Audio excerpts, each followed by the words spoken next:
आपने कहा पकौड़ा तल लो, पकौड़ा तल लो, फिर आपने कहा पान की दुकान लगा लो, पान की दुकान लगा लो। अगली योजना लेके आएगी कि इस देश के नौजवानों को मुफ्त में 5 करोड़ कटोरा बांटा जाएगा। भीख मांगो योजना, भीख मांगो योजना लाने का काम ये लोग करेंगे। इनका बजट पड़ रहा था, मान्यवर, जेलों को भी इन्होंने कम बजट दिया।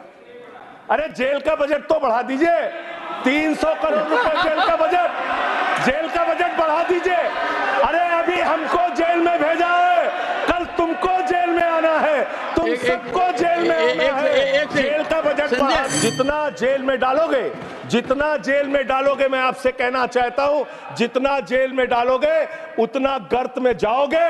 जिसने भी ये राजनीति की है उसका समापन हो गया है। अभी 240 पे पहुंचे हो, कल 24 पे पहुंचोगे, इसके बाद 2 पे भी आओगे। आप कहते हैं आप दुनिया की 5वीं बड़ी अर्थव्यवस्था है, 5वीं बड़ी अर्थव्यवस्था है।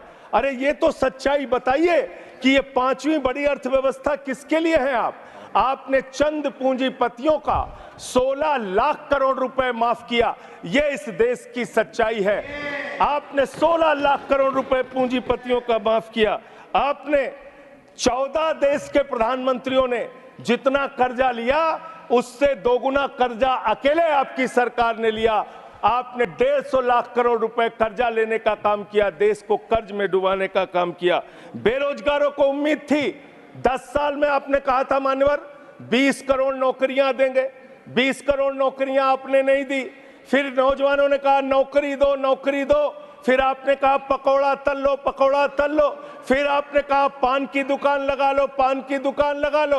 फिर आपने कहा 4 साल की नौकरी कर लो, सेना में 4 साल की नौकरी।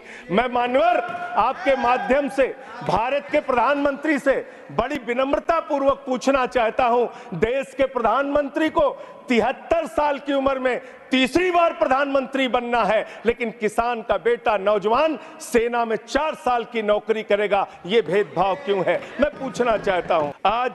अब मुझे लगता है एक ही योजना बाकी रह गई है मान्यवर, वो योजना है कि हमारी भारत की सरकार, आदरणीय नरेंद्र मोदी जी की सरकार अगली योजना लेके आएगी कि इस देश के नौजवानों को मुफ्त में 5 करोड़ कटोरा बांटा जाएगा। भीख मांगो योजना, भीख मांगो योजना लाने का काम ये लोग करेंगे। मान्यवर, इस देश में आपने अर्थव्यवस्था को लेकर कहा 5वीं बड़ी अर्थव्यवस्था है। वो 5वीं बड़ी अर्थव्यवस्था का लाभ किसको मिल रहा है? आपके चंद पूंजीपति मित्रों को, जिसका 16 लाख करोड़ रुपए आपने माफ किया। मान्यवर, मैं बड़ी विनम्रता पूर्वक आपके माध्यम से पूछना चाहता हूं, क्या इस देश की अर्थव्यवस्था में रेहड़ी पटरी वालों का कोई योगदान नहीं? जो 10 करोड़ रेहड़ी पटरी वाले पूरे देश में हैं, उनका कोई योगदान नहीं है क्या मान्यवर? वो भी सरकार को टैक्स भरते हैं।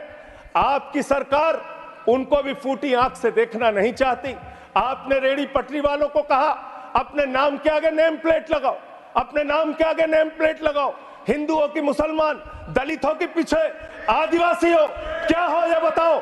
मैं पूछना चाहता हूं, आपके माध्यम से सरकार के कहना चाहता हूं, मान्यवर, अगर नेम प्लेट लगवाना है तो लगवाइए गले में नेम प्लेट।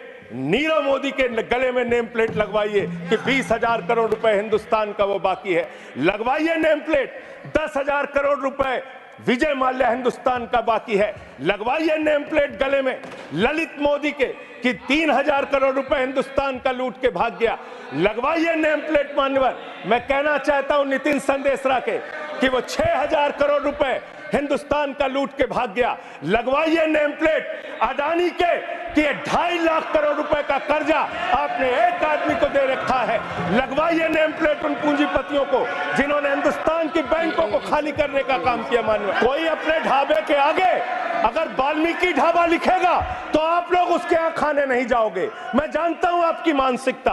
आप वो लोग हैं जिन्होंने भारत के तत्कालीन राष्ट्रपति श्री रामनाथ कोविंद जी को प्रभु श्री राम के मंदिर के शिलान्यास में नहीं बुलाया। आप वो लोग हैं जिन्होंने मौजूदा राष्ट्रपति श्रीमती द्रौपदी मुर्मू जी को राम मंदिर के उद्घाटन में नहीं बुलाया। आप दलितों से, पिछड़ों से, आदिवासियों से, अल्पसंख्यकों से, मुसलमानों से नफरत करने का काम करते हैं। यह आपकी सच्चाई है। इसलिए नेम प्लेट मत लगवाइए। नेम प्लेट लगवाना है तो जिन्होंने देश की बैंकों को लूटा है उनका नेम प्लेट लगवाइए। इन लोगों से कहा शिक्षा से इनका कोई लेना देना नहीं है। शिक्षा से इनका कोई लेना देना नहीं। मान्यवर, क्यों लेना देना नहीं है? क्योंकि दिल्ली विश्वविद्यालय में मनुस्मृति पढ़ाने जा रहे हैं ये लोग।